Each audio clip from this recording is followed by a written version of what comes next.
Before I begin today, I'd like to pay a little tribute to Bill Russell. Bill Russell tragically passed away at the age of 88.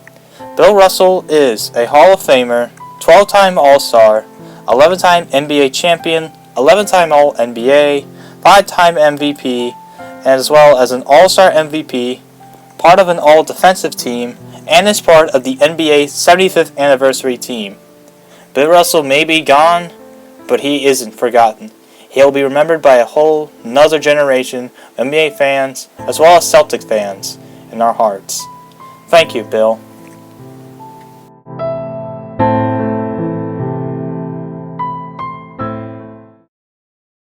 You know, the culture. Take me out! It's my turn! It is. You told me it was my Better hit it. I want Iguodala. That is blasphemous! That is blasphemous! Long Dong Tigers. Ni hao! Ni hao! Ni hao! Oh, I haven't been this disappointed in Shrek 2. That is such a shame.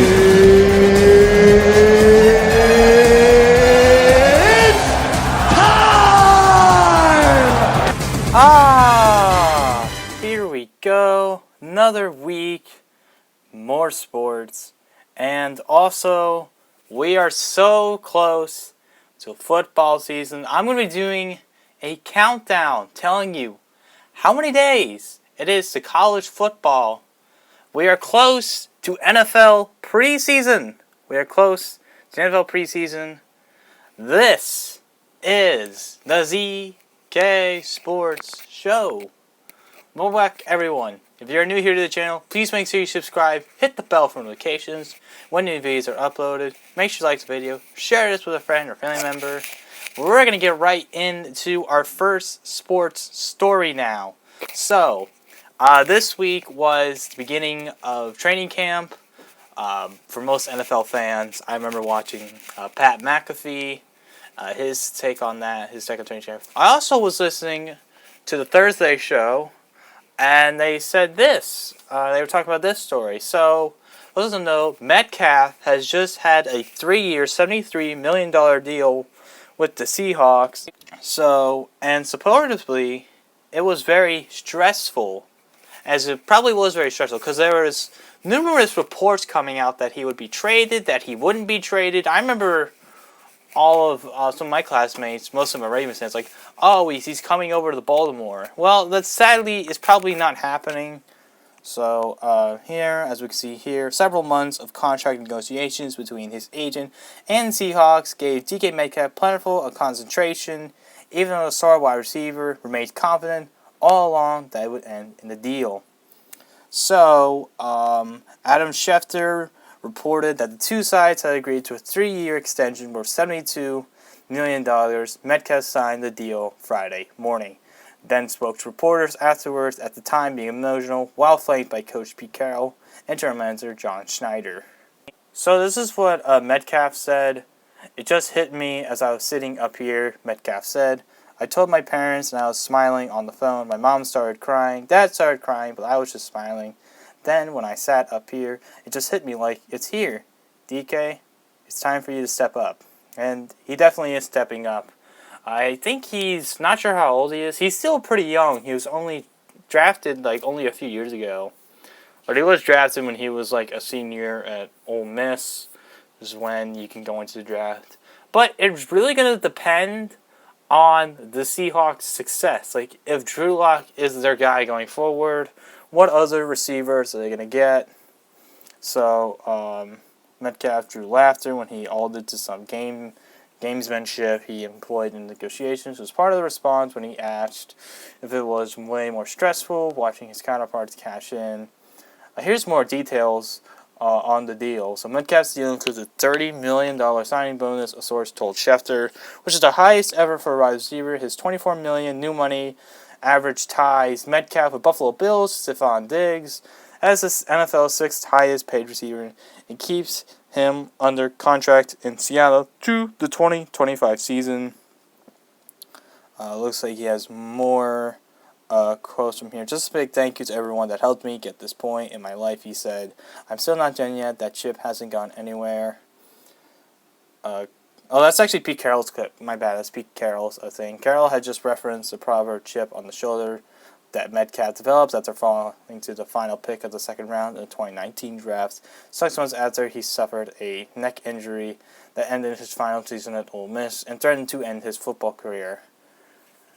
Schneider recalled how determined Carroll was leading up to that draft to land Metcalf or the Seahawks chose safety Marquise Blair in the middle of the second round. Carroll stepped up out of the draft room to talk with Seattle's newest player. That's when Schneider reached a deal with New England Patriots to trade up to number 64, where Seattle would take Metcalf, where Carroll sat back down. Schneider slowly played it before breaking the good news. So yeah, that's kind of how they drafted him. That's how the Seahawks feel about him. I think the Seahawks really want to keep Metcalf, in my opinion. They really want to keep him in. They had him for 3 years, so that's pretty good. Hopefully they reach another deal when that time comes for them. Alright, so our next story up is probably not many people are going to care about, but this is definitely very important for the Formula 1 world. So Sebastian Vettel will retire at the end of the 2022 F1 season. So, the morning after this year's Abu Dhabi Grand Prix, which is essentially the final race season, Sebastian Vettel will wake up a former F1 driver.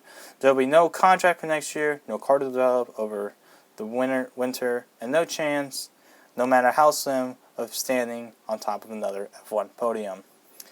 After 16 years of racing in the top category of motorsport, in which he secured 4 world titles and 53 victories, Vettel admits it's an unsettling feeling, yet somehow it still feels right. So essentially, Sebastian Vettel was a pretty great driver he started off with Red Bull, then he made his way to Ferrari, then he made his way to Aston Martin, which is where he is now. So I guess because of the type of person I am, I like to know what's coming. He said in the news conference on Thursday, after announcing his retirement, I like to have certainty about what's next, and very difficult now because there's zero certainty about what's next. His decision to retire from F1 was made final when he broke the news to his Aston Martin team on Wednesday. It was made public when he announced it via Instagram on Thursday, but wasn't snap or an easy decision. So this is what he said. The timeline of the decision takes us back years. He said, it's not a decision I made overnight. The final decision was taken yesterday by telling the team I'm going to step and not going to continue, but there was a lot of thought leading into this. I think it's right. I think it's the right time for me to do other things. I know how intense this job is and how much dedication goes into this, and if you do this, I am very convinced you have to do it the right way. So, it goes on to say, there was no single factor that tipped the balance, although he made clear that spending more time with his wife and 3 young children was near the top of his priorities in the future. This is the part that I don't understand. His growing concerns about environmental issues and where F1 stood in addressing those problems was also a clear factor and undoubtedly one that helped tip the balance in favor of leaving a sport he still loves. So, this is a part that really gets me. This is what all of F1 reported on. So, you retire because maybe an injury. Maybe, okay, you want to spend more time with your family. Okay, that's fine, you barely can see. As an athlete, you barely can see kids. But retiring over climate issues, this is where we stand right now. He has been very vocal. I remember watching the Miami Grand Prix, and he had a shirt on that said Miami 2050, and it shows Miami flooded. It shows Florida that's flooded, is what it said. And I'm not a particular fan of that. I don't really like when they do this crap, because this is where all athletes are now. They just virtue signal and stuff. There's some correct. You can agree or disagree with climate change. I feel like that it's not really that big of an issue, but many athletes have said stuff like that. So anyway, continuing, balancing being a Formula 1 driver while trying to raise awareness about climate change has always been a wrote for Vettel, he has admitted the level of hypocrisy in trying to do both, but insists that that wasn't a defining factor in decision. So, I don't mind people calling me a hypocrite because I know I am myself, so okay, he at least admits it. Okay, I don't need to be told, once you see things around, the whole room is full of hypocrites of this regard. But it's not about how much of a hypocrite you are or not. It's about how much you can do, and some of us can do a lot of things others can do, but it makes a little very difference. So, okay, I like the part, so you admit you're a hypocrite. Okay, you admit that. But why are you encouraging other F1 drivers to retire when this is like their last time? Vettel, you have like insane like status as an F1 driver. You're like a legend, and many of these young drivers look up to you. This could also be him trying to gain attention, because let's keep in mind, he's not done well, alright? He hasn't done well. So he needs to get attention. He needs to do that. That's kind of my theory on why these athletes do this, just to try and get attention. Which is one of the reasons why they virtue signal and they do these political stances, like LeBron James. Colby Covington, he admits to being a Trump supporter. He's trying to get attention on that. You know, you can have your political opinion. I'm not trying to say these athletes can't have political opinions, because you can. You're allowed to do that. But many of these, I think they're trying to get attention. They're trying to get attention themselves, which is one thing that Vettel did in this situation. But here's the thing. I hope you have a good retirement, man. You are a F1 community. However, you kind of have to think sometimes about your stance. Alright, so our final story now is one that I just saw. This just came out like a few minutes ago as of the time I'm recording this. White Sox star Tim Anderson suspended 3 games after making contact with an umpire. So it says here, Chicago White Sox shortstop Tim Anderson has been suspended 3 games after he made contact with his umpire, Nick Marley, during the game against the Oakland A's on Friday night. Anderson was also fined an undisclosed amount of money. Sorry about the weird highlighting. This is the clip right here. I'm going to play this clip right now so you get to see it. Bent back out of the way. It's called a strike, so he is not happy with Nick Marley. He's not happy. He's letting him know. That was in our strike zone. Yeah. Wow. Oh, see, now Tim Anderson is going to get himself in a ton of trouble here. And you know why I think Tim Anderson's probably wrong here, Jerry? It was the first pitch of the at-bat. It wasn't strike. So you can see that, I don't get, like, you can disagree with a call, but you get ejected. Umpires will legit eject you if you start talking to them. I've never played baseball, but I'm not sure if that's true in high school or college. But in MLB, like, you talk crap to the umpire, they chuck you. But here's the thing. This is the #1 rule in sports. Regardless of what sport you're touching, you do not touch an official. You do not touch the ref, umpire, anything.